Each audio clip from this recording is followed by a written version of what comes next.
Boa noite a todos. É com grande satisfação que o Centro Acadêmico Carvalho Santos, em conjunto com o setor de Ciências Jurídicas da nossa gloriosa UEPG, apresentam o 11º Simpósio Jurídico dos Campos Gerais, com a temática Direito em Tempos de Pandemia. Devido à pandemia mundial da Covid-19, o evento deste ano será totalmente online. Apesar das dificuldades impostas pela pandemia, ainda assim o Centro Acadêmico dedicou-se para que este evento pudesse acontecer e, para nossa alegria, o número de trabalhos submetidos foi recorde. As apresentações iniciam-se amanhã pela manhã. Antes do início do nosso evento e da palestra de abertura do professor Wagner Menezes, vou fazer a leitura do currículo do palestrante. O professor Wagner Menezes é graduado em Direito pela Universidade Estadual de Ponta Grossa, filho da casa, mestre pela Pontifícia Universidade Católica do Paraná, doutor pela Universidade de São Paulo, com pós-doutorado pela Universidade de Pádua, na Itália. Atualmente é professor associado na Faculdade de Direito da Universidade de São Paulo, atuando em programas de graduação e pós-graduação em Direito. É professor visitante nas universidades de Lisboa, em Portugal, e Berkeley, na Califórnia. É consultor jurídico da ONU, ativo nos programas de combate à pirataria no mar, combate ao tráfico de drogas e armas, combate à corrupção e na área de direitos humanos. Também é presidente da Academia Brasileira de Direito Internacional e participa como árbitro do Tribunal do Mercosul. Solicitamos a todos que desliguem os microfones e as câmeras durante as palestras. Ao final, o mediador apresentará as perguntas da plateia que poderão ser feitas pelo chat. Finalmente, passamos a palavra ao palestrante desta noite para abordar o tema Direitos Humanos, as atribuições da ONU e do direito internacional durante uma pandemia. Seja bem-vindo, professor Wagner Menezes, a palavra é sua.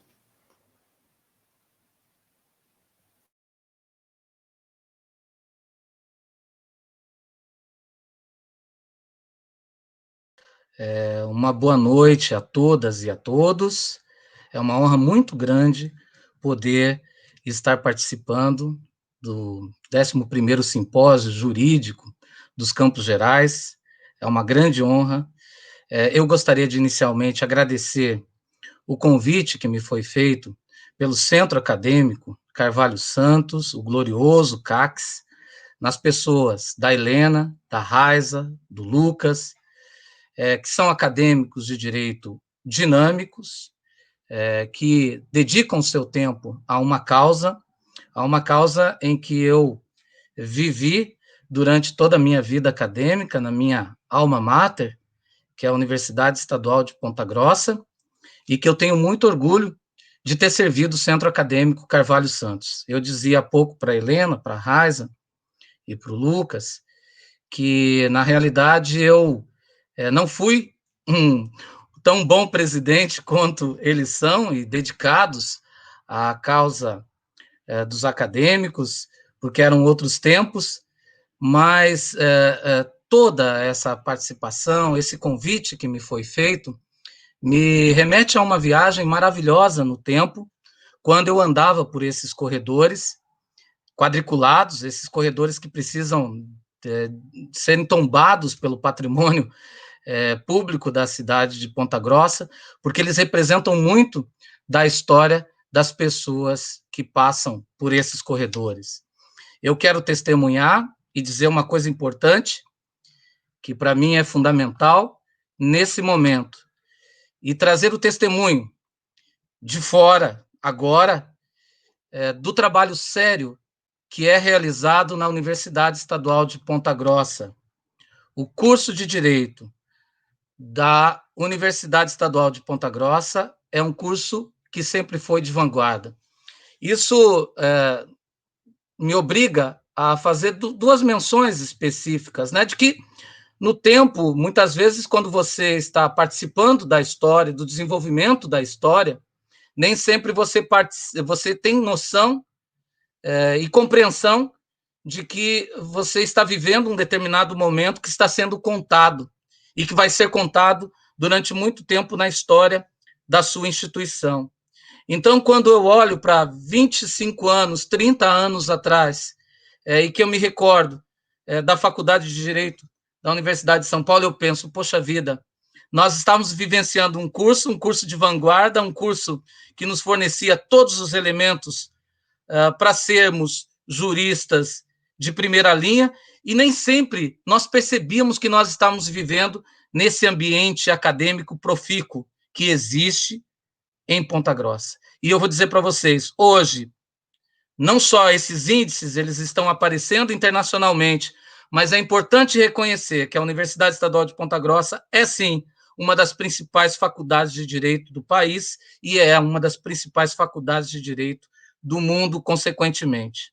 Essa história vem sendo contada por pessoas que eu não tenho como fazer menção a todos os professores, mas eu gostaria de fazer um agradecimento também especial à professora Dirceia Moreira, ao professor Vanderlei de Lima, e eu gostaria de fazer um agradecimento muito especial, tocado no fundo do meu coração, a todos os professores que eu tive ao longo do meu curso de Direito, que eu trago comigo nas minhas lições, nas minhas reflexões sobre direito, e que eu guardo comigo na minha melhor lembrança.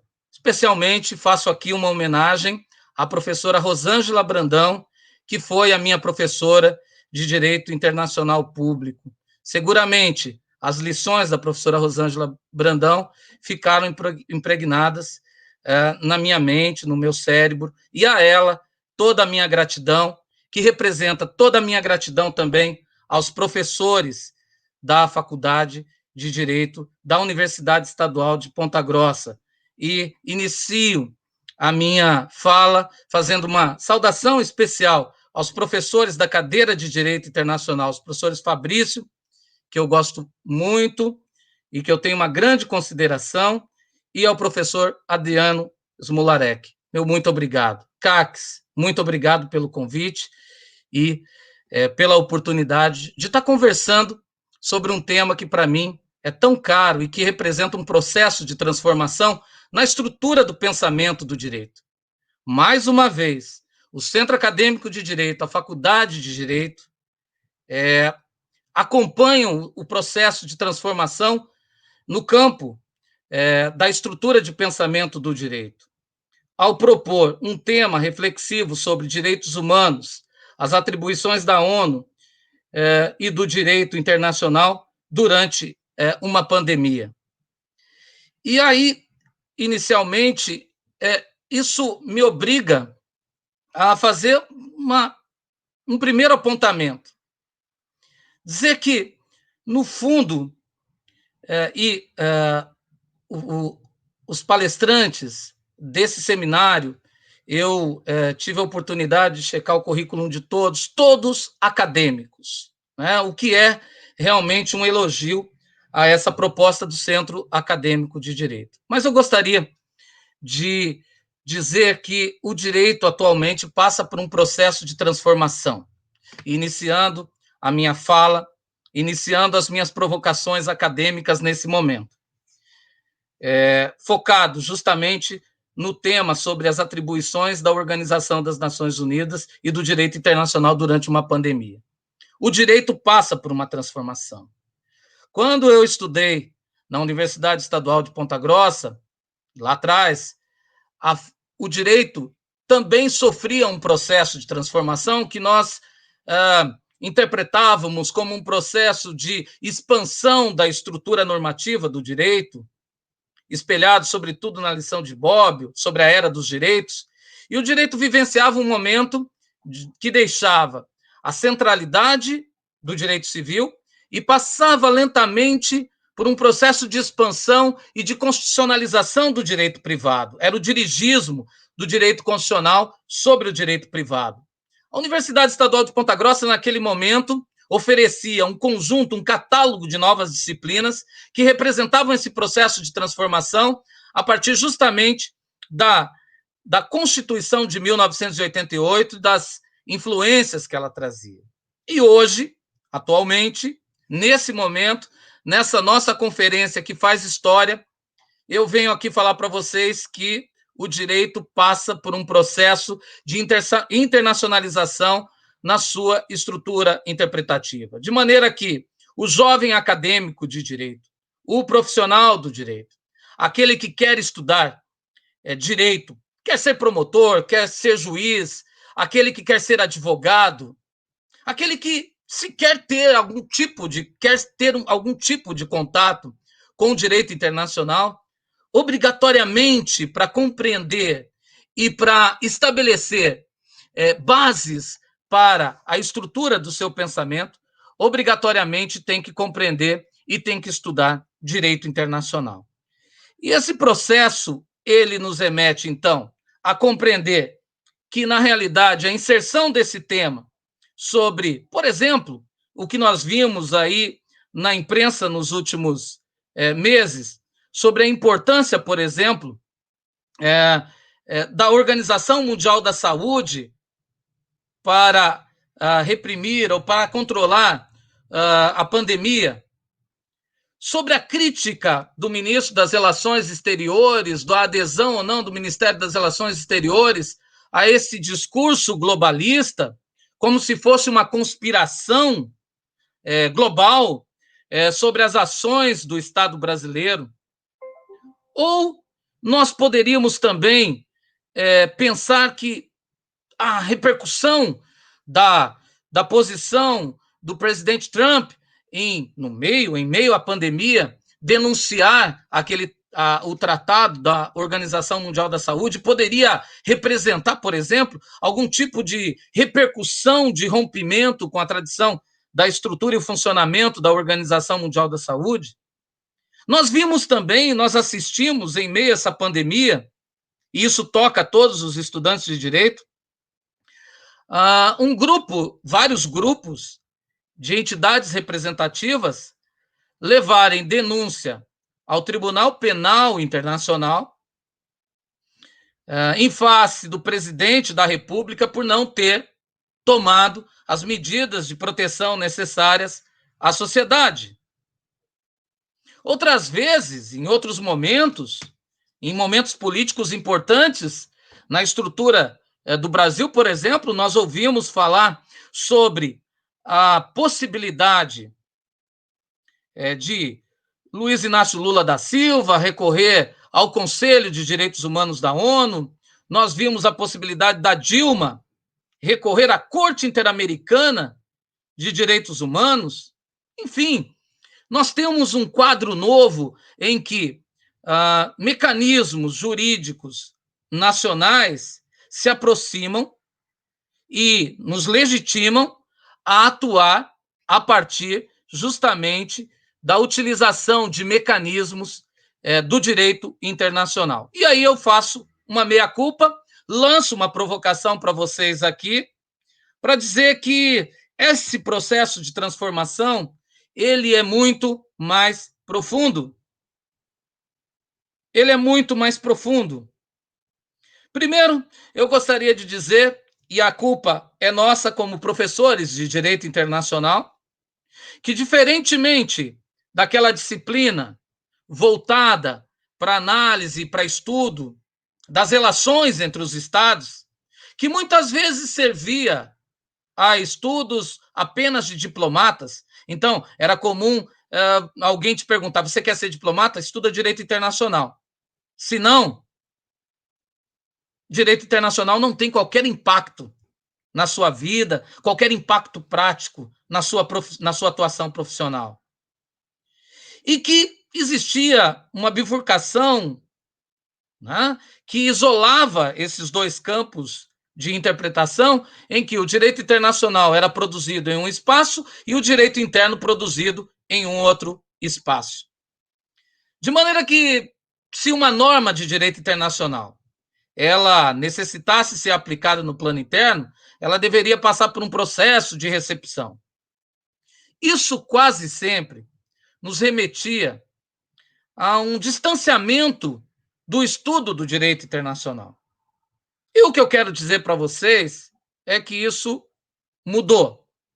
O que eu quero dizer para vocês é que é importantíssimo repensar, a partir de um magistério no campo do direito internacional, uma disciplina de direito internacional que possa dialogar intensamente com os mais variados ramos do direito e que possa ser, então, colocada como uma disciplina capaz de suprir mecanismos de completude de lacunas interpretativas no campo do direito, que servem justamente para construir argumentos no campo do direito ambiental, do direito do consumidor, no campo do direito civil, do direito penal, processo civil. Existe uma profunda influência do direito internacional, influência e diálogo do direito internacional com outros ramos. O que eu proponho e o que eu tenho proposto para professores de direito internacional aqui no Brasil, em outras partes do mundo, onde eu tenho discutido a aplicação do direito internacional, é justamente uma análise sistêmica. O direito internacional, ele não está apartado da estrutura de interpretação no campo do direito. Isso é fundamental que vocês compreendam. O direito internacional é apenas mais um ramo do direito, assim como é direito do consumidor, assim como é direito civil, assim como é direito penal, processo penal. O direito internacional, ele deve ser interpretado no campo da estrutura jurídica normativa do direito internacional. Mas percebam, e vocês vão ver na aula de teoria geral do Estado, que a base dessa interpretação estratificante, ou seja, ou mesmo que afasta a estrutura de pensamento do direito internacional nesse sentido, é de que, vamos lá, para aquela aula de teoria geral do Estado, é que a afirmação dos Estados se dá gradativamente a partir de 1648, com a construção, primeiro, do Estado absolutista e depois da consagração do Estado moderno a partir da Revolução Francesa, e que a base do pensamento do Estado é justamente o reconhecimento de soberania, e essa soberania como um poder que o Estado tem de ditar regras e pacificar conflitos aos seus jurisdicionados e a sua condição de aparência. Com base nisso, os teóricos no campo da estrutura do pensamento, da teoria geral do Estado, eles amoldaram a base da reflexão, análise teórica, isso está no livro do professor Dalmo de Abreu Dalari, em dois tipos de soberania: a soberania interna e a soberania externa.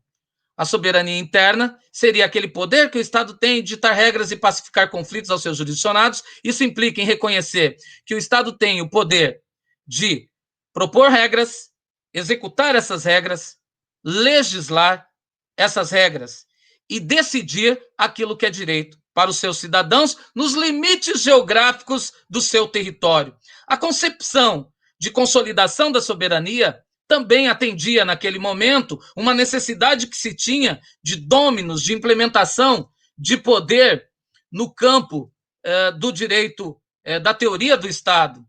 Né? E é interessante que, e aí, quando se constrói essa teoria, se estabelece também esses dois tipos de soberania, a soberania interna e a soberania externa. E a soberania externa vai ser o poder que o Estado tem de aparência. E justificaram essa construção teórica com base justamente em Baudin.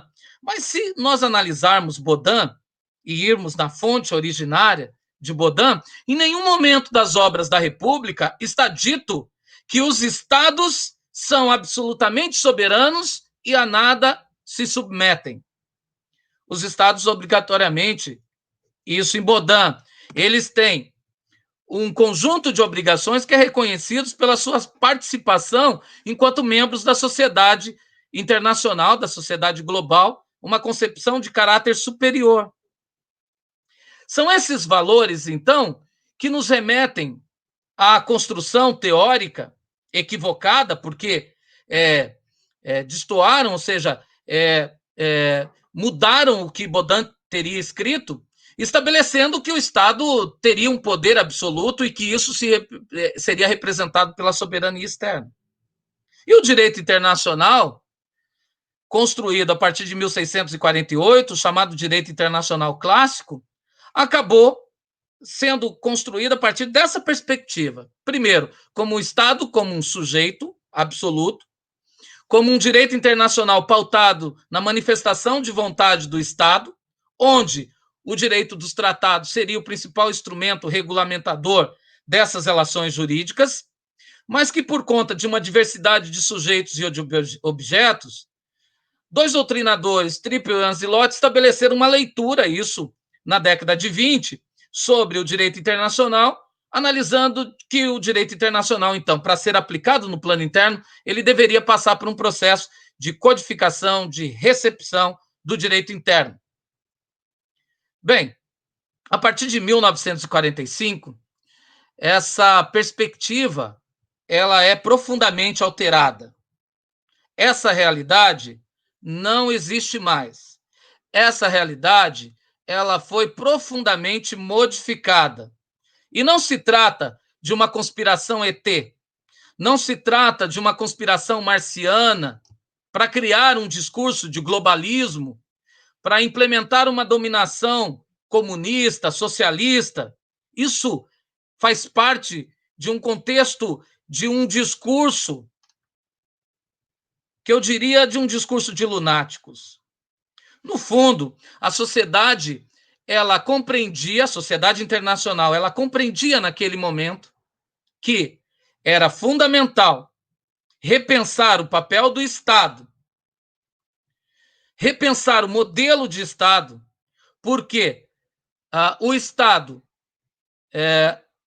como uma referência de produção do direito, havia levado o mundo a duas grandes guerras. Era fundamental pensar o direito, mas pensar o direito também representando, principalmente, uma esfera de direitos protegidos aos indivíduos. O Estado não poderia mais tudo. Nada poderia mais em nome do Estado.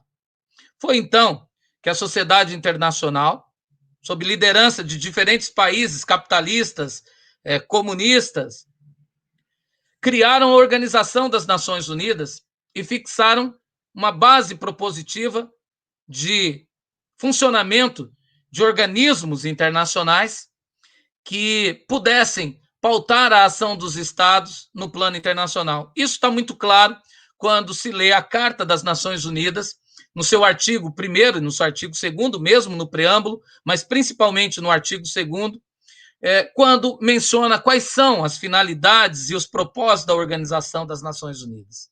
Além de manter a paz e a segurança internacionais, missão que sempre coube ao direito internacional, ela também invocava a possibilidade de ser um centro para desenvolver relações amistosas entre os Estados e, principalmente, de ser um centro para harmonizar a ação dos Estados para a consecução desses objetivos. Bingo! Bingo! Nesse aspecto, é que, primeiro, nós mudamos a sociedade internacional e nós mudamos mecanismos de produção de regras jurídicas. Óbvio que isso não é aparente, isso não era aparente naquele momento, isso sequer é aparente hoje e nós estamos discutindo justamente essa nova perspectiva hoje. No momento em que uma organização internacional, em 1945, avoca para si a possibilidade, a missão de ser um centro destinado a harmonizar a ação dos Estados no plano internacional e, ao mesmo tempo, estabelecer mecanismos para harmonizar essas ações, essa organização está invocando uma determinada posição, uma determinada atividade que não estava claro naquele momento. Lembrando que, em 1945, nós tínhamos 13 organizações internacionais, cujo processo de criação dessas organizações internacionais, é preciso que se compreenda isso também, dentro de um quadro, de um processo transformativo daquilo que nós temos. Até então, o que nós conhecíamos como organização de Estados era confederação, federação de Estados, que nós, inclusive, somos uma federação.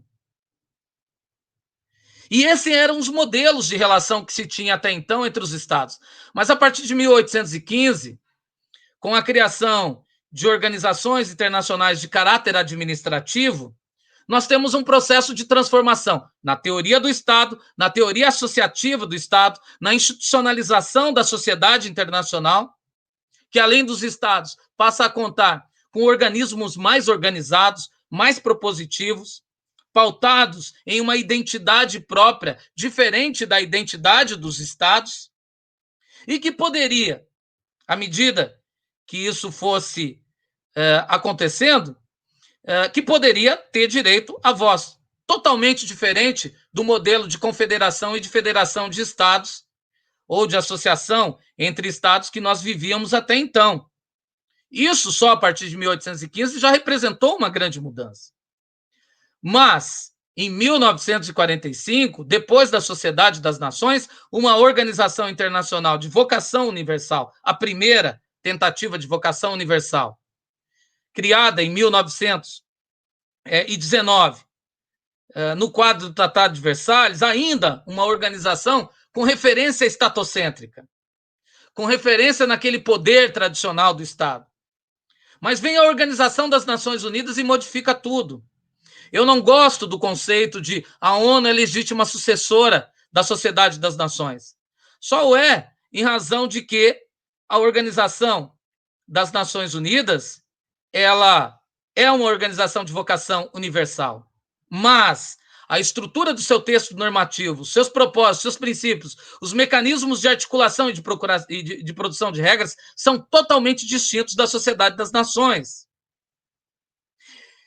Ao estabelecer, então, esse foro propositivo, eu gostaria de chamar a atenção de vocês para um fenômeno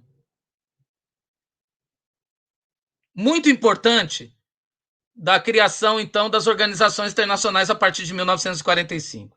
Como eu disse, eram 13, todas de caráter administrativo. Vem a ONU e muda tudo. E diz o seguinte, a partir de agora, a Organização das Nações Unidas será um centro harmonizador da ação dos Estados para a consecução de objetivos comuns, especificamente para defesa dos direitos humanos.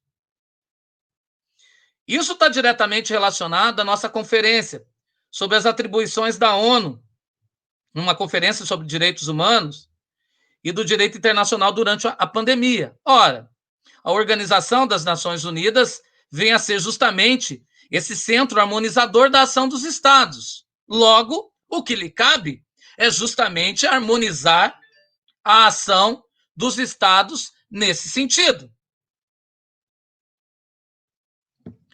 Além disso, eu gostaria de dizer que, graças ao trabalho propositivo da ONU e à criação em torno da Organização das Nações Unidas de um conjunto de organismos internacionais e mais várias organizações que foram criadas depois, nos leva a um processo de transformação na estrutura de pensamento do Estado, na estrutura de pensamento da soberania do Estado e nos mecanismos de produção de regras. Gostaria de dizer que esse modelo da ONU, ele é repercutido e multiplicado a partir de várias organizações internacionais. Hoje, são mais de 350 organizações internacionais que passaram, então, a pensar, a reunir os estados, representantes dos estados, e, inicialmente, propor a elaboração de tratados, elaboração de documentos, elaboração de conceitos. O que eu quero dizer para vocês é que, a partir desse momento, as regras, mais variadas regras, e tudo que toca ao tema sobre desenvolvimento social, direitos humanos, eles passaram, então, a ser discutidos no quadro da Organização das Nações Unidas e em organismos internacionais, no modelo da Unesco, no modelo da Organização Mundial da Saúde, na FAO, na Organização da Alimentação e Agricultura, na Organização da Propriedade Intelectual. Essa estrutura, esse processo de transformação, ele não se dá só no campo dos direitos humanos, mas também no campo do direito econômico. E eu chamo a atenção para algumas questões que principalmente os professores de direito constitucional me fazem. Mas, Wagner, você fala sobre esse processo de transformação e da emersão de um novo poder legislativo global? É isso? Sim.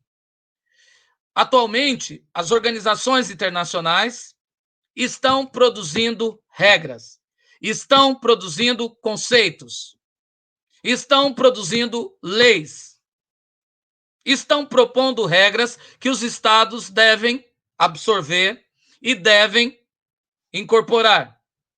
Muitas vezes, sem um dever normatizado e institucional. Aqui também eu vou fazer uma crítica a nós, professores de direito internacional, como uma necessidade de repensar isso. Professor de direito internacional público tem uma paixão, uma loucura por direito dos tratados. Hoje, atualmente, direito dos tratados representa 30% do conteúdo normativo de direito internacional. Nós passamos muitas vezes um semestre, e isso é culpa dos concursos públicos que ficam exigindo, né, matéria de direito dos tratados totalmente desconectado daquilo que está se passando no plano internacional e das repercussões que isso tem para o pensamento do campo do direito. Mas hoje existem outros tipos de regra, como, por exemplo, que alguns colegas de direito internacional não aceitam, mas eu coloco como uma fonte de direito, a soft law. Normas propositivas, pensadas e produzidas em foros internacionais, que os estados não estão obrigados, mas que possuem um compromisso moral no sentido de incorporar essas regras. Essas novas conferências internacionais, no quadro de organizações internacionais, criam esse tipo de regra. Ou seja, os estados não estão obrigados a cumprir, mas têm um compromisso moral nesse sentido. E aí é onde eu complemento essa informação e reforço a minha linha de argumentação em relação a esse processo legislativo. Muitas vezes, o que acontece, queridos colegas, é que, por mais que o Estado não recepcione, por mais que o Estado não faça um processo de recepção de toda uma norma ou de uma declaração, ou mesmo de um tratado produzido no plano internacional, ele se sujeita aos conceitos que são propostos nesses foros internacionais no quadro de organizações internacionais. Querem um exemplo claro e concreto sobre isso? O princípio do desenvolvimento sustentável. E vou dar só um exemplo, como esse processo ele é muito forte. Então, em 1987, por exemplo, nós tivemos o protocolo Brundtland, que foi o relatório Brundtland. Esse relatório, ele mencionava sobre princípios que deveriam ser absorvidos pelos estados no campo ambiental. Percebam que nem tinha acontecido a Rio 92 ainda, com a declaração de princípios da Declaração do Rio. Nesse relatório Brundtland, foi onde foi construído o princípio do desenvolvimento sustentável. E está lá, o princípio do desenvolvimento sustentável é pautado pela necessidade e pela oportunidade daquela regra. Assim, fixa os conceitos, né? Fixa os conceitos de desenvolvimento sustentável. O que aconteceu? Vem a Constituição de 88, na reforma constitucional, e a Constituição de 88 diz o seguinte: olha, o Brasil vai respeitar o desenvolvimento sustentável, sem dar com isso um conceito do princípio do desenvolvimento sustentável. E aonde estava o conceito de princípio de desenvolvimento sustentável? O conceito do princípio de desenvolvimento sustentável estava justamente em um relatório, que sequer era um documento internacional, onde o jurista deveria extrair dali o seu sentido interpretativo original. Esse é só um exemplo de vários instrumentos jurídicos que surgiram nos últimos anos. Os princípios de direito do consumidor, de proteção da criança e do adolescente, dos direitos da mulher, LGBTQ+, das minorias, dos direitos dos povos indígenas. De maneira que também o direito internacional, ele deixa de ser um direito entre estados e passa a compor um conjunto de regras que são produzidas entre estados, mas que são voltadas essencialmente para as pessoas. nós temos aí, então, um processo de aproximação do indivíduo com o direito internacional e com esses foros internacionais. Então, nós temos um direito internacional que vai se humanizando a partir justamente desse tipo de relação, e que hoje eu diria para vocês, quando eu menciono que existe uma academia brasileira de pensamento do direito internacional, essa visão rompe com a visão e o pensamento tradicional do direito internacional, compreende o direito internacional dentro de uma perspectiva sistêmica de produção e de aplicação de regras, como no centro e justificado essencialmente pelo pensamento da própria estrutura do direito. Direito internacional é direito e não política. Direito internacional é, sim, um processo científico de reflexão teleológica, no sentido de você interpretar de onde vem essa regra e para que ela serve, e de um direito internacional que se aproxima das pessoas e que, nos dias de hoje, ele vem a ser um importante instrumento de reconhecimento dessa pluralidade de direitos que a sociedade internacional tem pensado, dessa pluralidade de direitos que a sociedade internacional tem imaginado e tem repercutido para a sua vida, para o dia a dia. De maneira que eu diria para vocês, o CACS hoje pode ser representado na Organização das Nações Unidas e pode enviar representantes do CACS para participar de conferências da ONU? Sim. O CACS hoje pode, por exemplo, no quadro de um organismo internacional, defender uma causa como amicus curiae numa discussão perante uma corte internacional? Eu diria, pode. Qualquer um de nós, o CACS também, pode levar um determinado tipo de denúncia sobre a violação dos crimes, de crimes contra a humanidade para o TPI ou para o promotor do TPI? Pode. Nós estamos absolutamente integrados. Nós temos que trabalhar justamente com esse processo e com essa estratégia que vai atuar nos mais variados campos. Aí você deve estar se pensando, poxa vida, achei interessante isso aí, mas como que eu posso trabalhar isso na prática, professor Wagner? Como que eu, como estudante de direito, posso amanhã começar a utilizar essa nova realidade, essa partilha no plano internacional, com essa nova realidade de produção de regras? Então, você pode utilizar isso desde o primeiro momento, que você vai construir uma linha argumentativa sobre qualquer ramo do direito e imaginar que, por exemplo, o direito ambiental, o direito penal, o direito processual penal, as bases da estrutura desse pensamento se encontram em foros internacionais.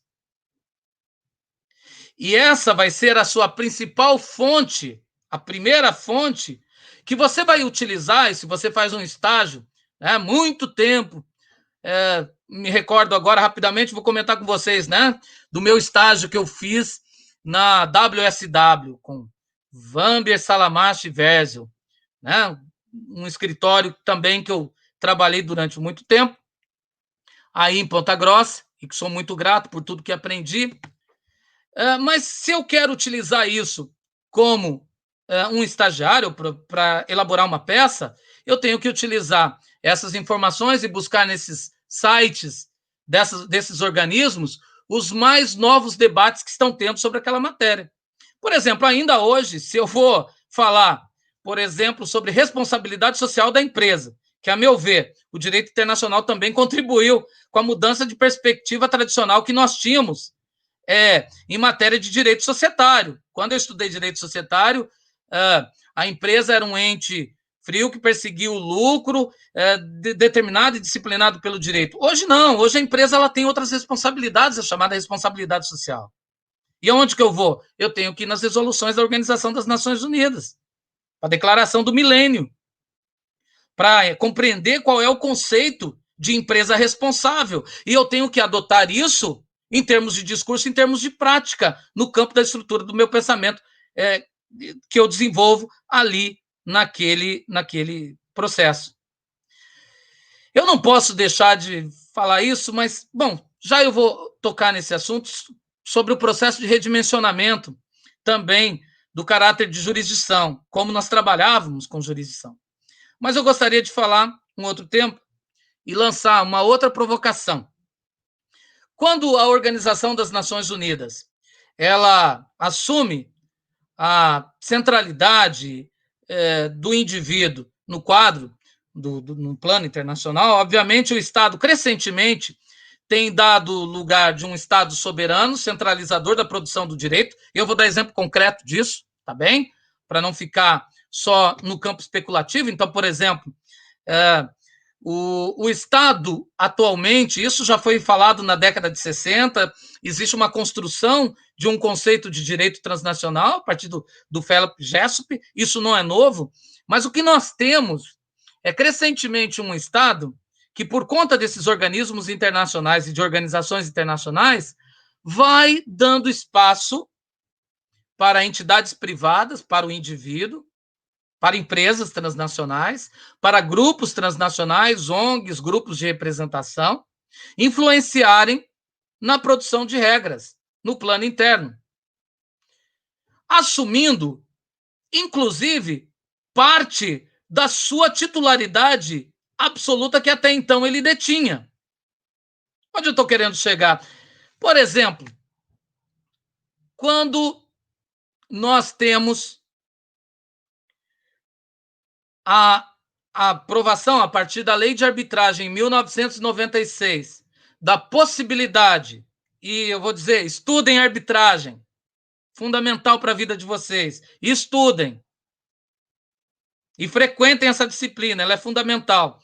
Então, quando nós temos uma arbitragem onde as partes podem escolher o direito a ser aplicado, os árbitros, a qualificação dos árbitros, e essa decisão, essa sentença arbitral, ela não será recorrível, ela tem muito mais força do que a decisão e a sentença de um juiz estatal, eu estou percebendo aí um processo de mudança. Quando eu compreendo que a lei de arbitragem brasileira, ela foi amoldada com base justamente na participação do Brasil no quadro da OMC em 1995, eu vou compreender que existe um processo também de influência de mecanismos internacionais no campo da arbitragem. Além disso, estou só falando do comércio agora para não ficar falando muito de direitos humanos. Além disso, hoje, por exemplo, né, fui consultado sobre a elaboração de um contrato internacional. Eu hoje, elaborando um contrato entre empresas, eu consigo aplicar princípios chamados princípios Incoterms. Esses princípios Incoterms, eles são siglas que nós colocamos em contratos internacionais e essas siglas, elas significam um determinado procedimento que deve ser adotado na contratação internacional. Quando eu coloco esse Incoterms, eu sou livre para colocar isso. E a justiça brasileira reconhece plenamente isso. Esses Incoterms, eles não são propostos por uma organização internacional, e sim por uma organização de caráter privado, a Câmara de Comércio Internacional, que tem a sua sede em Paris e é formado por financiadores. Esse catálogo de princípios, ele se sobrepõe, inclusive, ao nosso Código Civil. E são amplamente reconhecidos. Se eu ainda coloco uma cláusula de jurisdição internacional, remetendo aquele caso que está sendo discutido para foros internacionais, então eu tenho um outro tipo de realidade. Prezados estudantes de direito da UEPG, é essa a realidade que nós temos hoje. Eu digo para os professores que estão no comando da nossa faculdade de Direito, a professora Dirceia, o professor Vanderlei, que isso representa também, e me parece que o Ministério da Educação, ele percebeu claramente isso. Na resolução número 9, que fixa as diretrizes para o funcionamento dos cursos de direito, eu diria para vocês assim, praticamente tudo é direito internacional. Por quê? Vocês têm a necessidade de incluir de discussões em matéria de direitos humanos, direito internacional, arbitragem, mediação e direito marítimo. Está tudo lá na resolução número 9. Automaticamente, nós temos aí realmente um processo de transformação no campo da estrutura de pensamento do direito. Que bom que o CACS, então, está promovendo esse tipo de debate aqui na nossa faculdade. Além disso, eu gostaria de, então, de fazer mais uma provocação dentre as várias que eu estou fazendo aqui. E eu tenho muito orgulho disso, de onde eu passo, né, em plano internacional, em foros, de levar essa mensagem de um processo de transformação a partir do direito internacional. Mas eu gostaria de fazer uma provocação um pouquinho maior. O dirigismo do direito internacional, a internacionalização do direito internacional e a instrumentalização de diferentes ramos por parte do direito internacional já está muito claro para a gente. O que entra de novo nesse processo e que reforça essa realidade? Eu gostaria de chamar a atenção para o processo de internacionalização dos direitos humanos, que está diretamente relacionado a nossa proposta de discussão e de debate.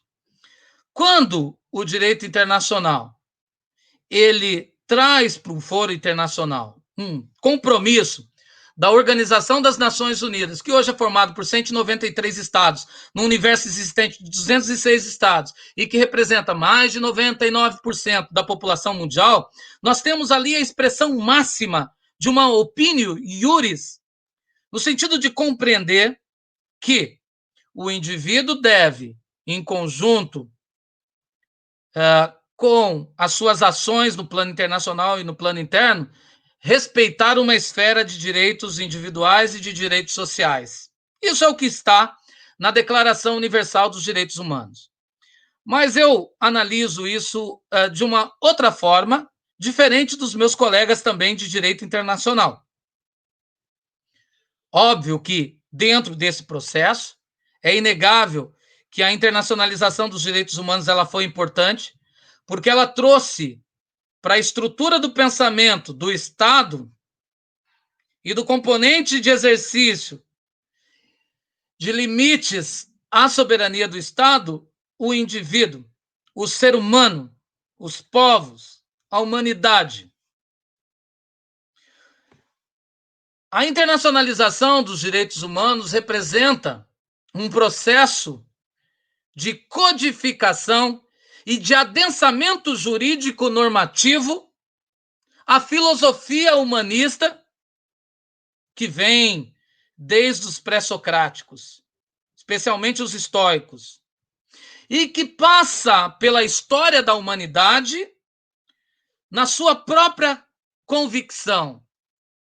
E aí nós temos novamente um reencontro do direito com a sua dimensão sacra, com a sua sacralidade, não mais em nome de divindades, não mais em nome de Deus, como propuseram os escolásticos, num pensamento reflexivo a partir da filosofia grega com a doutrina cristã, mas um processo racional que se reencontra, principalmente em 1948, com a sacralidade do direito pautada no ser humano.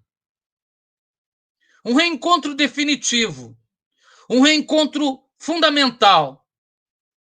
Me oponho, então, àqueles e respeito, mas estou colocando aqui uma proposta de reflexão àqueles que entendem que direitos humanos são um resgate de um pensamento justnaturalista.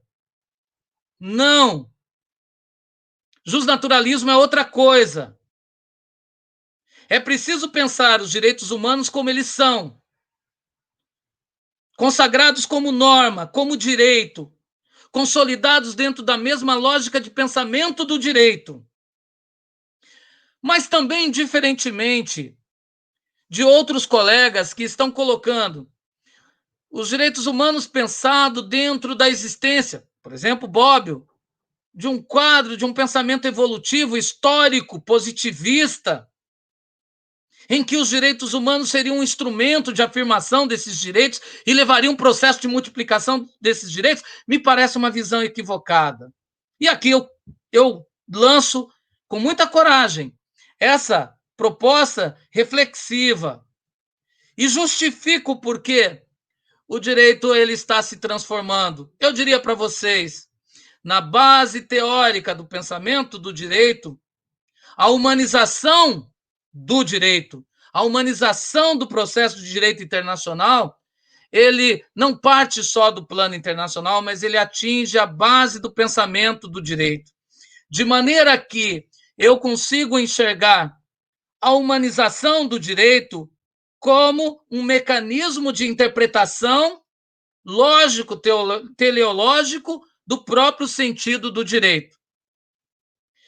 De maneira que, quando eu vou pensar o direito, a partir justamente desse reconhecimento pelo Estado, pelos Estados do plano internacional e da incorporação dessas regras e desses valores, ele atinge a centralidade das bases do pensamento do meu ordenamento jurídico.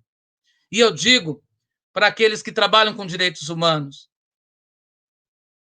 sim, o que mudou substancialmente foi a base teórica propositiva de pensamento do direito com um elemento de humanização do direito, que se coloca ao lado do positivismo, ao lado do justnaturalismo, como uma nova forma de se pensar teleologicamente o direito, a partir da sua humanização.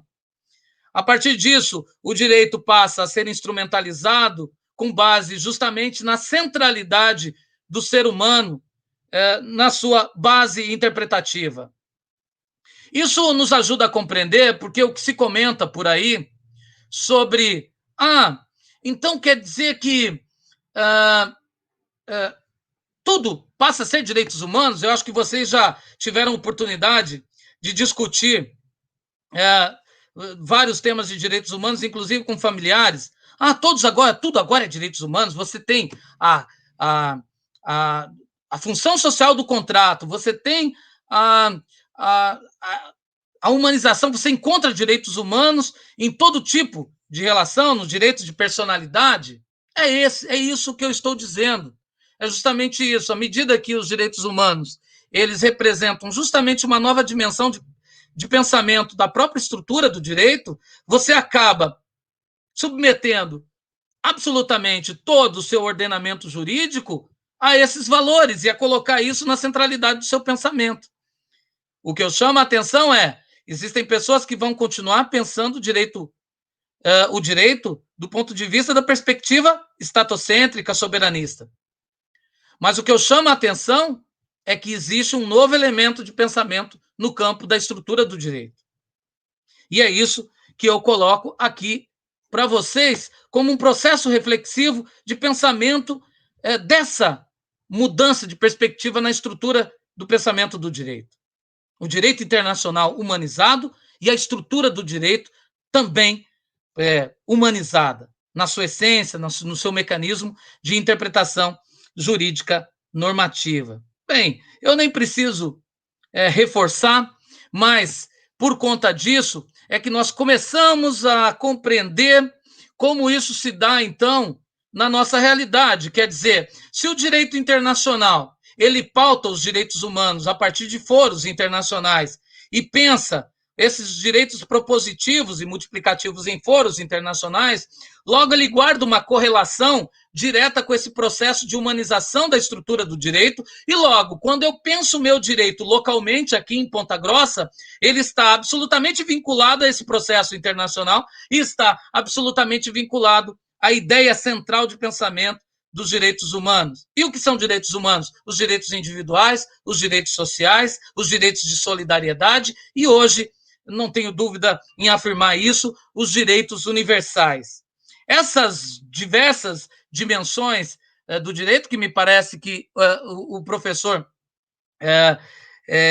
vai falar sobre isso mais oportunamente, sobre as diferentes dimensões dos direitos humanos, eles representam esse processo de amoldagem, de um processo dinamogênico expansivo no campo da estrutura do pensamento do direito.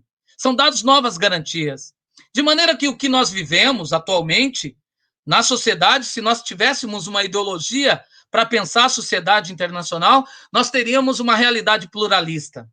Uma realidade onde emerge um conjunto de direitos que são reclamados por um conjunto de pessoas. E eu tenho certeza que você pode ser de direita, você pode ser de esquerda, você pode se considerar de centro-esquerda. Para mim, ideias que foram que estão, de certa forma, ultrapassadas em termos de pensamento político. Me parece que o mais importante hoje é compreender esse processo de humanização na estrutura de pensamento do Estado e como isso se repercute na realidade de uma sociedade plural. Coisa que o centro acadêmico, eu tenho acompanhado as publicações, tem percebido e tem incluído esse debate de uma forma tão sensível, que são os direitos de minoria. E eu digo para você, você que está assistindo aqui, você também pode ser de esquerda, de direita, do que for, mas você tem uma pauta social que um dia você já reivindicou para si. E isso é fundamental nós compreendermos essa realidade da nossa sociedade atual. No campo, obviamente, das atribuições da ONU e do que se passou, que eu agora dei a base da minha palestra e já estou me encaminhando para o final, mas muito mais, eu dei as bases de interpretação de como eu vejo e qual é a perspectiva que eu tenho sobre essa matéria, e talvez nos 30 minutos posteriores nós tenhamos a oportunidade de esclarecer alguns pontos que não ficaram muito claros, né? Mas nós temos um processo, então, de universalização, de estrutura de pensamento do direito além das fronteiras dos estados, e isso leva, por conta disso, a uma nova realidade. Meus colegas, alguns meus colegas, eu sei que o Adriano Smularek não está, nem o professor Fabrício, desconectado dessa nova realidade, mas eu gostaria de dizer que eu já li em alguns livros, em alguns manuais, o seguinte: quando o Estado participa de uma organização internacional, ele não está obrigado. Quando o Estado participa de uma organização, ele simplesmente absorve, se ele quer, essas regras. Eu diria, não. Esses livros eles estão errados. O fato é que a participação de um determinado Estado em organismos internacionais, ele cria realmente uma obrigação para os Estados. Surgem obrigações diretas e indiretas. No quadro da Organização das Nações Unidas, nós temos várias obrigações diretas, principalmente por ação do Conselho de Segurança, mas também em relação à própria Assembleia Geral das Nações Unidas. Resultado, o Brasil já homologou num processo que não sabia como fazer diferentes resoluções da Organização das Nações Unidas, até sobre os problemas existentes na Líbia. Além disso, por exemplo, as obrigações indiretas, como eu disse para vocês, são aquelas que surgem do dia a dia. São as obrigações conceituais. Então, o Estado vai para um foro internacional, ele produz lá um documento de vanguarda, um documento super contemporâneo, e aí ele vem e o seu legislativo, de alguma forma, menciona lá, olha, vamos aprovar aqui uma lei contra a desertificação, vamos aprovar aqui uma lei para estabelecimento de coisas sobre saúde. Mas, no fundo, o que ele está homologando e o que ele está absorvendo são conceitos normativos. Vocês, espertamente, que estão assistindo essa palestra, o que vocês vão fazer a partir de agora? Quando vocês se depararem com qualquer tipo de discussão, vocês vão no foro original para robustecer a linha de argumentação de vocês, mostrando qual é a fonte originária daquele tipo de discussão que vocês estão tendo. Então, no quadro da Organização das Nações Unidas, como um foro harmonizador dessas ações, existem ações diretas e indiretas que surgem para o Estado na sua participação. Essa semana fui consultado pela Marinha do Estado brasileiro no sentido da extensão, se eles deveriam se sujeitar ou não a uma resolução da Organização das Nações Unidas em matéria de direito do mar. Eu disse, olha, primeiro, a Carta das Nações Unidas não menciona isso, mas a resolução menciona? Se a resolução menciona, eu vejo como necessário a participação. Por quê? Porque a participação prévia e a aceitação prévia na participação do Estado brasileiro naquele tipo de discussão acabou gerando esse tipo de obrigação. Então, existe um risco para o Estado brasileiro de ser demandado em foros internacionais por conta disso, e essas regras nós precisamos obedecer. No quadro da Organização Mundial da Saúde, me gerou muita surpresa a resistência por parte das pessoas no sentido de compreender o papel da Organização Mundial da Saúde. Primeiro que o Tratado Institutivo da Organização Mundial da Saúde, ele é claro e taxativo no sentido de que os estados estão obrigados às suas diretrizes. E isso nunca fez muito, nunca teve grande repercussão para os estados, né? O Estado brasileiro paga a sua participação no quadro da Organização Mundial da Saúde e fica por isso mesmo. Então, nós precisamos conectar a Universidade Estadual de Ponta Grossa, os nossos centros de pesquisa, com esses organismos internacionais e aproveitar a gama de debates e de discussões que essas instituições estão tendo, porque, de alguma forma, o Estado brasileiro está bancando a sua participação. E ali existe claramente uma obrigação para o Estado brasileiro no sentido de seguir as suas diretrizes.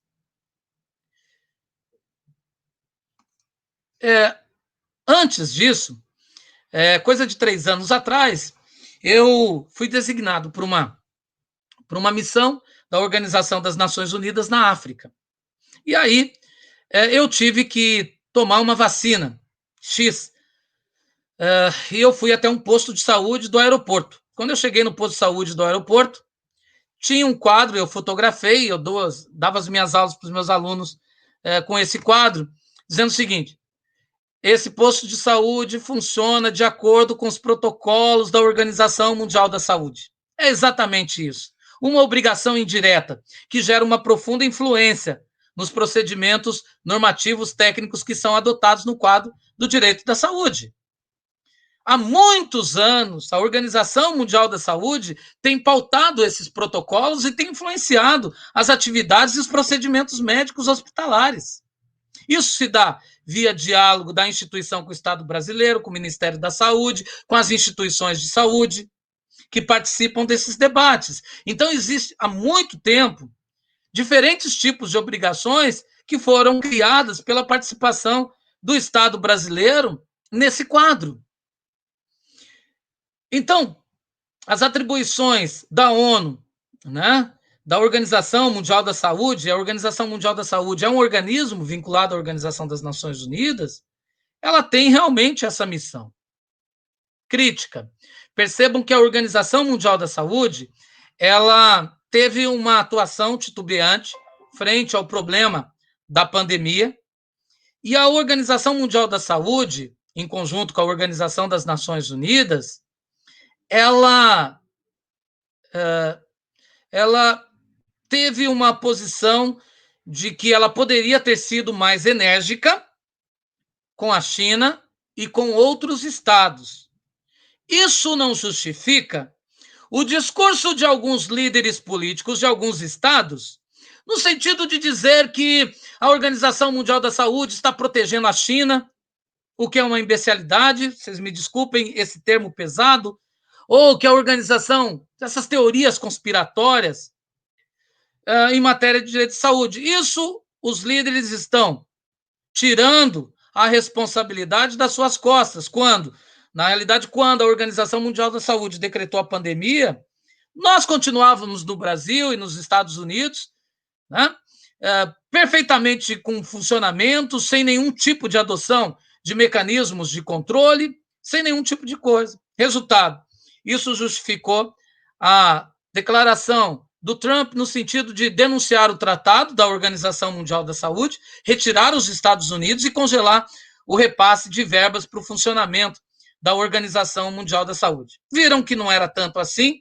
e que algumas instituições privadas se propuseram, inclusive, a bancar as atividades da Organização Mundial da Saúde. Mas isso também abriu a possibilidade, os estados europeus já perceberam isso e têm essa proposta, no sentido de não denunciar o tratado, mas reafirmar a sua crença na Organização Mundial da Saúde e aumentar os poderes de atuação da Organização Mundial da Saúde nos quadros principalmente diante de infecções e desenvolvimento de epidemias. Isso representa justamente aquilo, enquanto sociedade que nós vivemos, uma sociedade pautada por uma preocupação central com o indivíduo, uma sociedade pautada pela compreensão de uma perspectiva de existência de uma construção de um universalismo, e que eu, num artigo no Estado de São Paulo, defendi que era preciso remodelar o pensamento e a atuação desses organismos a partir da concepção da existência de uma ética da espécie, pautada substancialmente nesse pensamento dos direitos humanos, na centralidade do pensamento do direito do Estado, ao mesmo tempo que essa ética da espécie justificaria uma perspectiva universalista da atuação desses organismos internacionais. E digo para vocês, se não fosse a existência da Organização Mundial da Saúde, nós não estaríamos usando máscara, nós não teríamos, talvez, adotado procedimentos de distanciamento social, nós não teríamos tanta informação sobre o processo de pandemia, porque até isso nos seria negado, ou se tentou negar no contexto da existência da pandemia. E nós teríamos uma outra realidade. O que eu quero dizer, então, que as atribuições da ONU e desses organismos internacionais são fundamentais no contexto atual, devem ser remodelados e há muito tempo eles estão influenciando o nosso ordenamento jurídico.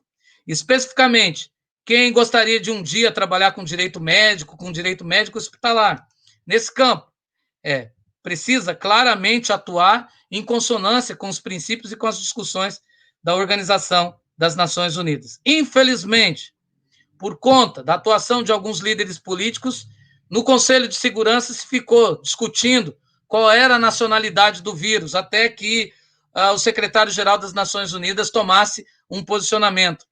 A Organização das Nações Unidas demorou para reagir por conta justamente desse tipo de discussão que não leva a nada. Obviamente que nacionalidade só existe na cabeça daqueles que têm aquela crença do século passado e que acabou levando o mundo a duas grandes guerras. Foi essa sociedade que nós renunciamos, foi o nacionalismo exacerbado que nós renunciamos para viver em um ambiente de paz e na construção de uma relação de pacificação global. E é a partir disso que o direito, nos últimos 70 anos, tem se remodelado, tem readquirido uma nova roupagem, vide Constituição de 88, e tem compreendido muito bem esse processo de abertura do nosso sistema jurídico para foros internacionais, a partir do artigo 4º, a partir do artigo 5º e outros dispositivos da nossa Constituição. Muito obrigado novamente, obrigado a todos.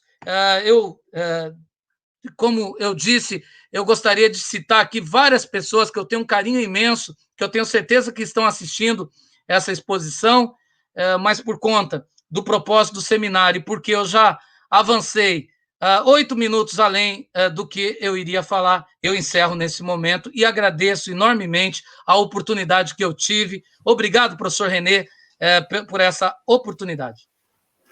Nós que agradecemos, professor, pela sua excelente palestra, e destaco aqui um comentário feito no chat pela professora Dirceia, que fala por ela e certamente em nome de todo o nosso curso, de que é um prazer ter o senhor de volta aqui para a nossa casa, o EPG. E sem mais delongas, eu convido agora o professor Adriano Smolarek, que vai fazer a mediação das discussões nesta noite de hoje. Professor. Muito obrigado, professor René. Uma boa noite a todos. Uma boa noite, professor Wagner Menezes. Primeiramente, gostaria de parabenizá-lo pela maravilhosa fala, pela exposição muito lúcida, muito contemporânea e muito importante, muito rica para o nosso campo de estudo, que é o direito internacional. Agradecer a sua presença, ainda que virtualmente, né? Saiba que, embora o senhor não possa passear aí pelos nossos corredores quadriculados da UEPG, o senhor está sempre aí no nosso dia a dia e pelo menos no direito internacional, a gente discute muito daquilo que é produzido, aquilo que o senhor produziu e o seu legado, tenha certeza que está sendo passado adiante. Professor, nós tivemos alguns questionamentos que tratam... o primeiro deles, inclusive, foi uma questão que eu acredito que o professor já se debruçou, né, no final da sua exposição, que seria qual seria a visão do professor sobre a ação de governança realizada pela OMS no contexto da pandemia. Então, se o senhor quiser falar algo nesse sentido. Eu quero fazer uma menção, porque quem fez a pergunta, Adriano, por gentileza? Não veio o nome da pessoa aqui, mas pena. Excelente pergunta. E quem fez a pergunta incorporou o conceito de governança. E eu gostaria de dizer o seguinte: esse é um outro detalhe bastante contemporâneo, porque os estados falam, os representantes políticos falam, e o processo de modificação e de transformação, ele parte de foros internacionais, mas existe uma reação da sociedade organizada. Assim ocorreu nos Estados Unidos e assim ocorreu no Brasil também. Né? Parte das associações médicas, parte dos médicos, né, preferiram muito mais implementar uma ação coordenada a partir desses organismos internacionais e a partir desse processo de governança dialética, essa nova dialética entre o local e o global, do que propriamente seguir as orientações dos governos. Isso é um sinal muito forte desse novo tempo que nós estamos vivendo. O Estado é um fiador, sem dúvida nenhuma, e hoje ele funciona muito mais como um legitimador das ações dessas agências internacionais e dessas agências locais, desse diálogo intenso. Então, parabéns a quem fez a pergunta, gostei, porque me trouxe essa possibilidade de dizer, olha, o Estado não está fazendo, mas tem muita... A estrutura, essa revolução, não é uma revolução nos moldes, né, de multidão e de... Né, do Hart, como um processo revolucionário global de micro poder, mas ele representa, sem dúvida nenhuma, um processo de resistência da própria sociedade com os seus governos. Ótimo, professor. O Bruno Luiz Crevorutica, ele mandou uma questão também no seguinte sentido, né? Professor, vemos grandes distorções no mundo do trabalho em diferentes estados e com o avanço das corporações do campo digital, tem-se um esfacelamento dos direitos trabalhistas. A discussão sobre um mundo mais igual passa necessariamente por condições de trabalho mais humanizadas. Qual é a importância em fortalecer a Organização Internacional do Trabalho e como ela pode influenciar nas legislações dos estados para aumentar a proteção social do trabalhador, bem como reduzir a desigualdade? Poxa, Bruno, excelente pergunta. E é interessante, né? Porque a OIT ela foi criada pelo Tratado de Filadélfia em 1919 e desde então ela foi aquele organismo internacional que sobreviveu ao processo de transformação da própria sociedade das nações. E obviamente que essas relações sociais elas estão pautadas pela relação real que nós temos. Você fez um apontamento fundamental que nós precisamos enxergar isso como um desafio da contemporaneidade. Sem dúvida nenhuma, a tecnologia nos traz novos desafios, especificamente em relação ao trabalho. E diria mais para você, né? Vamos nos preparar, porque o sistema judiciário, eu acompanhei algumas discussões lá nos Estados Unidos, eu estava lá no Vale do Silício, e o debate já é como a máquina, ela vai peticionar, ela vai contestar e ela vai sentenciar. E quais são as implicações de uma sentença que é atribuída por uma máquina? E aí vem justamente na centralidade desse debate, e aí o que eu colocaria para você, como correlação à minha interpretação, essa humanização do direito nos leva a pensar essas novas relações, essa nova dimensão dessas relações líquidas, dessas relações de um novo tempo, dessas relações transpessoais, eu diria assim, transpessoais e impessoais, dentro de uma nova dimensão. O que está em jogo? É a nossa dimensão de humanidade? Se é isso, e se nós pensamos sobre isso, nós temos que levar isso às últimas consequências. Então, o que comanda a minha interpretação sobre qualquer regra que é produzida no campo do direito? Sejam elas de direito do trabalho, orientando as relações do trabalho ou não. Se ela é pautada por um pensamento de proteção do indivíduo enquanto membro da sociedade, proteção de um determinado grupo. É isso. Proteção, inclusive, da nossa própria dimensão de humanidade. É essa a essência que vai mover o debate de configuração dessas regras. É preciso resistir. Mas eu falo do ponto de vista muito idealista de alguém que tem uma posição muito declarada aqui. Vai chegar um momento que a vida vai te cobrar isso e vai te falar, afinal de contas, de que lado você está? Do lado dos empregadores ou do lado dos trabalhadores? E mesmo estando do lado dos empregadores, né? Qual tipo de implementação, de interpretação que você vai seguir?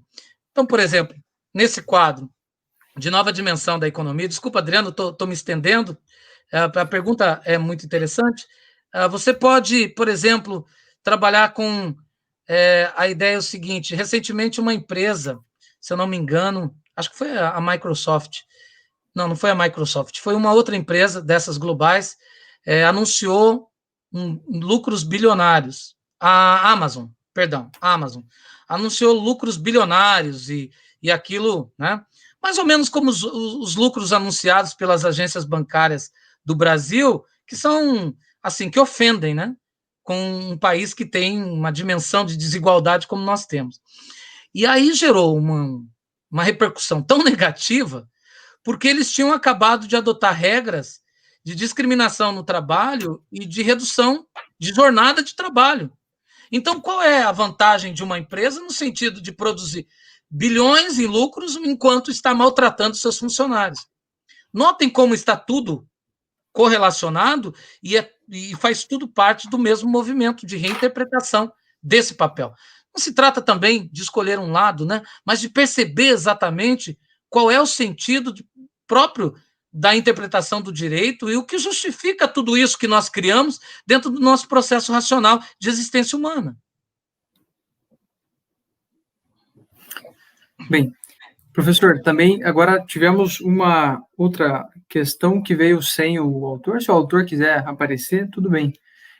Mas uma pergunta importante. Eu acho que esse autor, ele pode ter sido das minhas aulas de direito internacional, porque nós recentemente trabalhamos os fundamentos do direito internacional. Então, nós trabalhamos as teorias clássicas, né? Vamos colocar dessa forma, objetivismo, voluntarismo e pacta sunt servanda. Mas ele fez uma pergunta muito perspicaz, algo muito interessante. Se, de acordo com a fala do professor, se a humanização do direito internacional não serviria como o novo fundamento do direito internacional.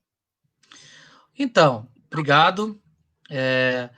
Perceba que o Cansado Trindade é quem tem dito isso hoje de forma mais clara, embora a minha discordância do professor Cansado Trindade, embora seja meu amigo, que a minha discordância é em relação a ele atribuir isso a um novo pensamento, de uma reta rácio, e ele faz um pouco de mistura disso com o pensamento justnaturalista e com a escolástica, me parece que é o caminho errado, na minha opinião. Mas ele diz isso, né, que a humanização do direito representa esse novo pensamento do direito internacional. Embora também ele estabeleça, ele não consegue centralizar exatamente aonde residiria a humanidade. Para mim, está claro isso, né? A humanidade, ela é só uma dimensão da atribuição da titularidade subjetiva do indivíduo no plano internacional. Então, a partir do ser humano, você tem o direito do indivíduo, você tem o direito dos povos e você tem o direito da humanidade. Então, o direito da humanidade não seria um direito à parte, ela não seria um sujeito à parte.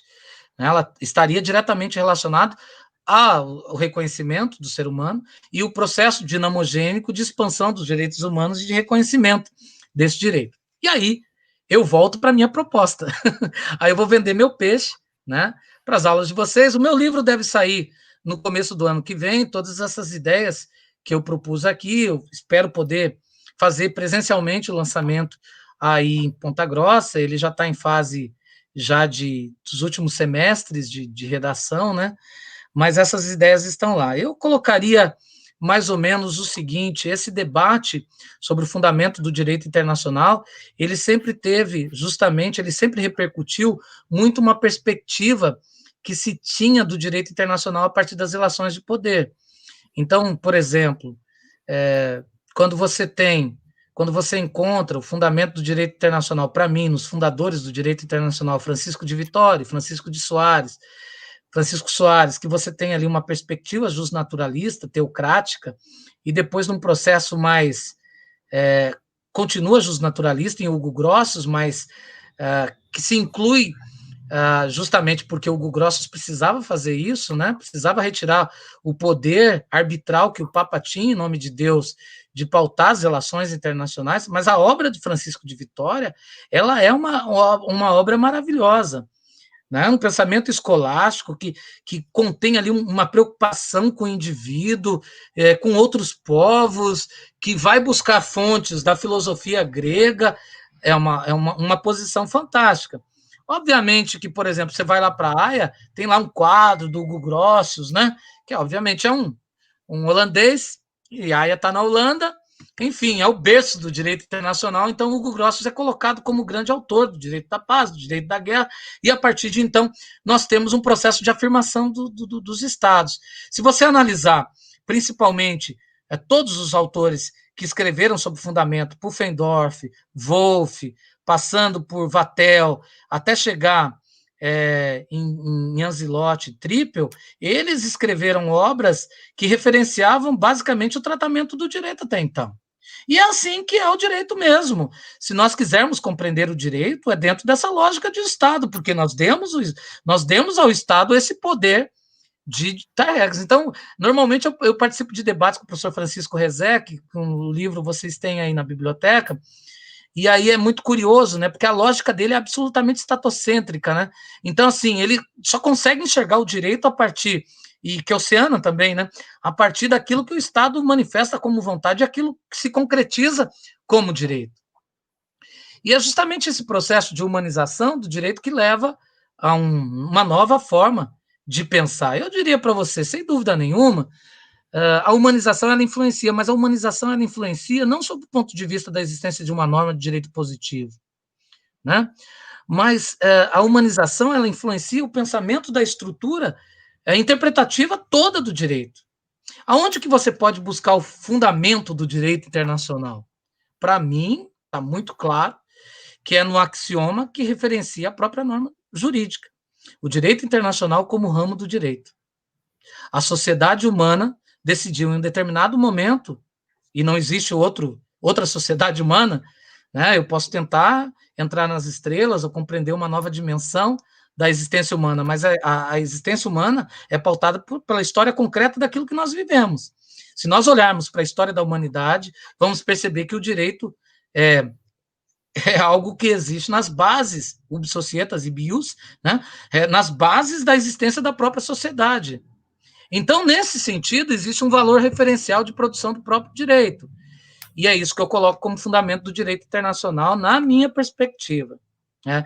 A humanização do direito é um processo que vai me influenciar no sentido de produzir regras e de aplicar regras e de interpretar regras. E que vai me ajudar a compreender como funciona o diálogo do meu Estado com organismos internacionais e como essas regras são produzidas e são aplicadas diretamente, porque isso diz respeito à nossa vida.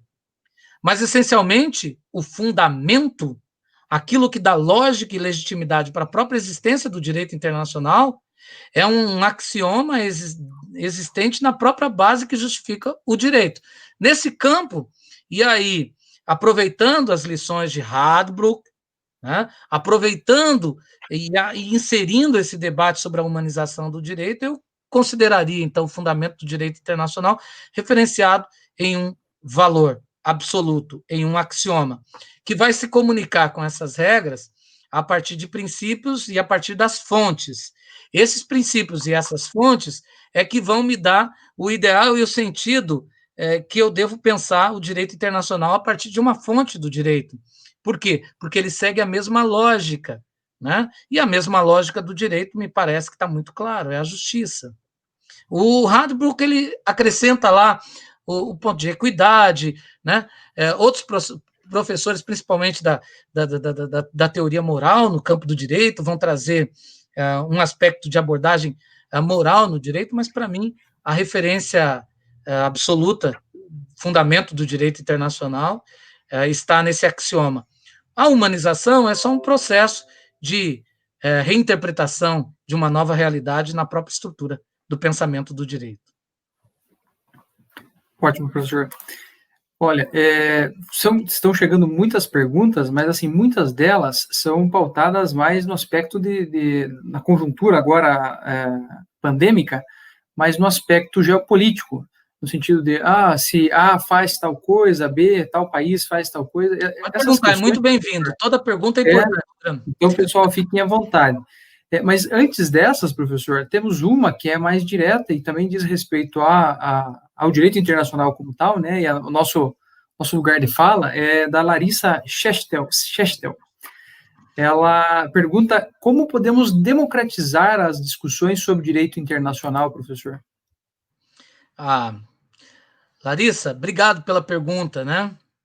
Eu acho que é isso que nós estamos fazendo aqui hoje. É isso que o CACS está fazendo. Inclusive, eu vou cobrar do CACS. Eu acho que a gente precisa se concatenar aí a organismos internacionais para o CACS poder indicar representantes para participar de foros internacionais no quadro da ONU. E o CACS tem todos os atributos como uma organização não governamental que poderia se fazer representar. Isso que eu tenho dito em vários ambientes, né? Em vários ambientes que eu tenho participado de debate. Mas a democratização do direito internacional, eu vejo isso. Primeiro, que a palavra democracia está no seio, está na base do pensamento do direito internacional. Todas as análises no campo do direito internacional passam pelo processo de afirmação do espaço de democracia. Passa também pela compreensão dessa sociedade conjugada, de uma sociedade multinível, de uma sociedade dialogal, né? E eu diria assim para vocês, nós precisamos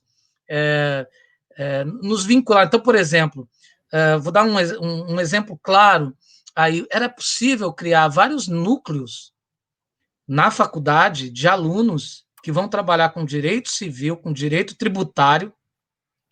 Eu adoro fazer uma provocação com os professores de direito tributário, porque existe sempre aquela perspectiva estatocêntrica, né? Até o país participar de um bloco econômico. Participou de um bloco econômico, de uma organização mundial, aí você tem redução de tarifa, aí você tem impactos profundos no campo da interpretação tarifária, aí muda tudo. Aí é importante o direito internacional. Os professores de direito tributário redescobrem o direito internacional a partir da lógica dos blocos de integração, né? Mas o fato é que esse processo de democratização poderia ser feito assim, né? Vários grupos, vários núcleos de debate, fica como uma sugestão daqui para frente, sobre um processo de reinterpretação dessas regras, né? Então, pega lá um grupo de direito civil e fala assim, olha, vamos analisar aqui como o direito internacional está interferindo diretamente nas relações de família. Vocês vão perceber que em foros internacionais, no Conselho Econômico e Social e nos subnúcleos da Organização das Nações Unidas, tem vários debates sobre o redimensionamento da família. E eu diria para vocês, hoje, trabalhar com direito de família é você reconhecer que existem diferentes modalidades de família que têm influenciado na interpretação do direito e na configuração mesmo de uma decisão judicial, seja no quadro de uma discussão de alimentos ou no quadro de reconhecimento de responsabilidades do pater familias ou do mater familias, enfim, existem vários elementos que estão influenciando isso. Onde que isso está sendo discutido? Em foros internacionais. Então é importante que se criem grupos, direito tributário, direito constitucional. Direito constitucional, eu não sei se vocês já tiveram a oportunidade de fazer essa brincadeira, eu acabei de fazer porque está saindo uma coletânea jurídica normativa, eu tive que fazer um estudo sobre as normas de direito constitucional que dialogavam com o direito internacional. E eu vou dizer uma coisa para vocês, é espantoso. Eu diria que 40% do conteúdo normativo de direito constitucional é de direito internacional. Eu mando para vocês. Estratificadinho. Começa lá no preâmbulo, passando pelo artigo 1º, 2º, 3º, 4º. Vocês vão encontrar um conjunto de normas que dialogam com direito internacional. É uma assim. E aí você começa a compreender como essa lógica funciona, né? No quadro de direito processual, por exemplo, dá vários exemplos, né? Eu tive aula com o professor Mariano, de processo civil, com o professor Vambier. Processo penal tive com a professora Dirceia, maravilhosa sempre, né? E com o professor Baluta. Mas eu me lembro que direito processual, sempre nós tivemos aquela visão muito territorialista do direito processual. Percebam a grande mudança na estrutura, na reforma do último CPC, em matéria de abertura para o plano internacional de matéria de direito processual. E vou dizer mais, a cooperação jurídica internacional, que tem um capítulo no Código de Processo Civil sobre cooperação jurídica internacional, é um processo corrosivo que modifica com profundidade a estrutura de interpretação normal do campo do direito processual, criando novos procedimentos, novos mecanismos, dependendo da matéria que o Brasil pactuou nesse quadro, trazendo novos conceitos. O auxílio direto mesmo surgiu a partir da cooperação jurídica internacional e foi incorporado na reforma do CPC. No quadro do processo penal, foi curioso, né, que agora nós temos crimes contra a humanidade. E o que são esses crimes contra a humanidade? Olha, são crimes que são praticados em qualquer parte do mundo e que, de alguma forma, a minha jurisdição dialoga com isso. Então, é comum, por exemplo, o presidente Bolsonaro pode responder, um presidente da República. Assim como nós recebemos aqui o pedido de prisão do presidente do Sudão, al-Bashir. E ninguém sabia o que fazer com aquele pedido de prisão. Nem a AGU, nem o Ministério Público e nem o Supremo Tribunal Federal. O ministro Marco Aurélio de Mello deu um despacho lá totalmente sem dizer o que era. Por quê? Porque nós recebemos com surpresa. Isso está na Constituição, está consagrado na Constituição a nossa submissão a essa jurisdição. E vou dizer mais, mecanismo interessantíssimo de proteção de minorias, onde o indivíduo pode ser penalizado por um tribunal internacional. E aí, por exemplo, grupos que se sintam perseguidos com um ataque sistemático de um determinado político podem levar, sim, essa denúncia ao Tribunal Penal Internacional. Então, quando o Brasil celebrou o Tratado de Roma, depois incorporado pelo o artigo 5º, parágrafo 4º da Constituição, para 3º ou 4º da Constituição, isso passou assim, como se nada. Não, isso teve uma grande repercussão. Nós reconhecemos uma jurisdição universal e, se me permite, Adriano, só uma forma de complementar, porque essa matéria é muito cara para mim, né?